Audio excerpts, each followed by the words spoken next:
Salut, c'est Maureen, belge et fière de l'être. J'adore voyager et je crois que dans la vie tout est possible. Aujourd'hui, jour de confinement numéro 34, je vais aborder le thème de comment faire des choix, comment être sûr de ses choix. C'est Laurie qui m'a proposé ce thème, donc merci pour la proposition. Et j'en profite pour vous rappeler que je suis toujours très contente quand vous m'envoyez une proposition de thème, que ce soit en public ou en privé. Donc n'hésitez pas, s'il vous plaît, faites-moi vos propositions. Donc, pour ce thème sur comment faire les choix, eh bien, déjà, j'ai envie de dire que, en fait, tout dans la vie est un choix. On doit toujours choisir. Et même quand on ne choisit pas, en fait, on fait un choix, c'est-à-dire le choix de ne pas choisir.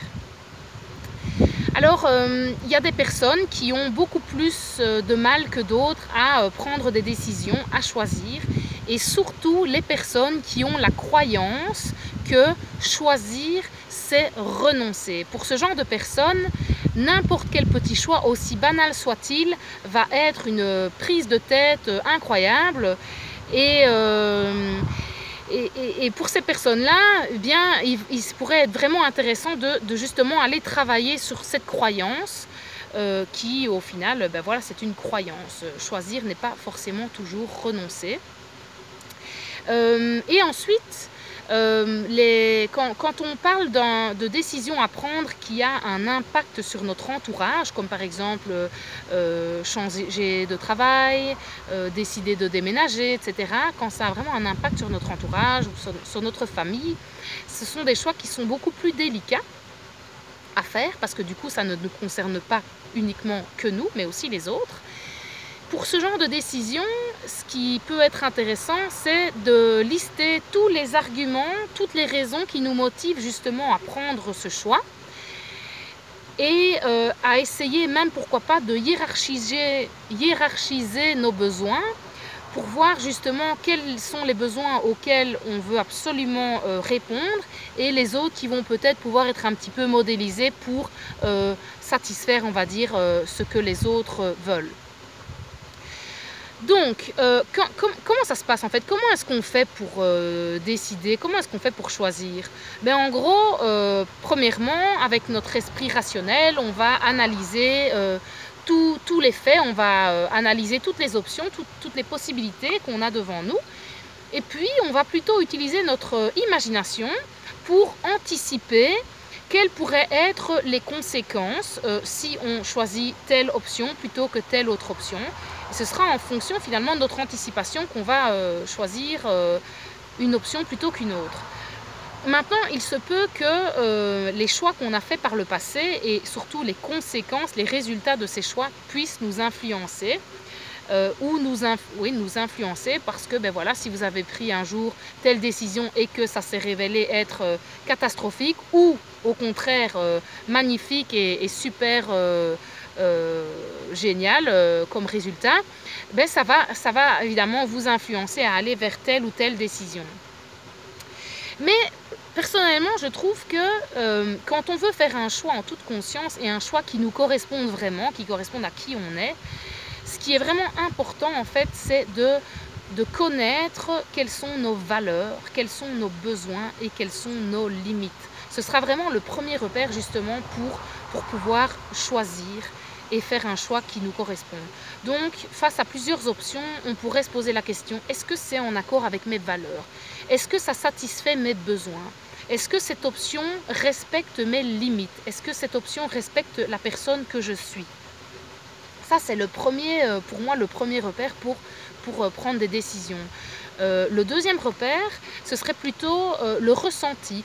Et donc, pour ça, moi, je vous invite à faire un retour au calme, à vous recentrer sur vous-même. Donc, vous vous isolez dans un endroit où vous ne serez pas dérangé. Vous prenez le temps de respirer quelques fois par le ventre.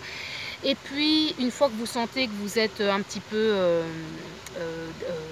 détendu, vous visualisez chaque option et vous regardez, vous tournez vraiment votre attention, votre regard vers l'intérieur. Et là, vous observez. Qu'est-ce que le corps pense de telle ou de telle option? Est-ce que vous vous sentez détendu ou est-ce que vous vous sentez crispé? Est-ce que vous avez plutôt une respiration ventrale, donc là ça veut dire que vous êtes en total accord avec l'option, ou plutôt thoracique, là du genre plutôt stressé, oppressé? Est-ce que quelles émotions ressortent quand vous visualisez telle ou telle option? Ce serait plutôt de la joie ou de la peur? Qu'est-ce que ça suscite en vous? Tout ça, c'est des questions que vous pouvez vous poser et vraiment aller voir ce qui ressent en vous. Parce que finalement, c'est ça le plus important. Maintenant, s'il y a des décisions que vous hésitez à prendre par peur, demandez-vous si cette peur est réellement justifiée. Hein, donc là, si vous voulez, vous pouvez de nouveau aller voir le chapitre sur la peur. Est-ce que ce ne serait pas une anticipation un peu démesurée des possibilités de conséquences? Ça, c'est à vous de voir. Maintenant, il y a aussi notre intuition, cette fameuse voix intérieure qui connaît toutes choses. Et là, évidemment, elle sait mieux que quiconque, et vous pourriez en effet aussi, quand vous vous connectez à votre ressenti, vous connecter à votre intuition. J'ai publié un article sur comment trouver les réponses en soi, vous pouvez aller voir là-dedans. Et aussi, pourquoi pas, tout simplement de temps en temps se laisser guider par le hasard et les signes comme ça qui pourraient mettre sur votre chemin. Vous allez hésiter entre telle et telle solution et comme par hasard, une personne va venir vous parler d'une des deux solutions et vous expliquer tous les avantages, peut-être débloquer des peurs que vous aviez, des a priori face à telle ou telle possibilité. Alors bon, maintenant c'est sûr, pour prendre décision, il y a plein de méthodes ultra rationnelles, qu'il s'agit par exemple, qu'il s'agisse de lister, faire un beau tableau avec les pour, les contre, les avantages, les inconvénients.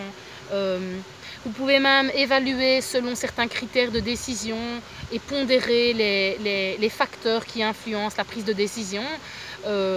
Vraiment passer en revue chaque possibilité dans les moindres détails. C'est sûr que ça peut vous aider justement à ne pas passer à côté de certains détails, mais je pense qu'au final, ce sera toujours votre émotion et votre ressenti qui seront vos meilleurs guides pour justement trouver la solution qui vous convient le mieux. D'ailleurs, est-ce qu'on ne dit pas que le cœur a ses raisons que la raison ne connaît pas? Donc pour moi, le plus important, c'est vraiment de rester connecté à tout son ressenti et à toutes ses émotions. Voilà, j'espère que cette vidéo va vous aider à prendre des décisions dans votre vie. N'hésitez pas à partager si c'est le cas, à faire un commentaire et aussi à me proposer donc d'autres thèmes de vidéos. Je vous dis à après-demain pour la prochaine vidéo. Salut, salut!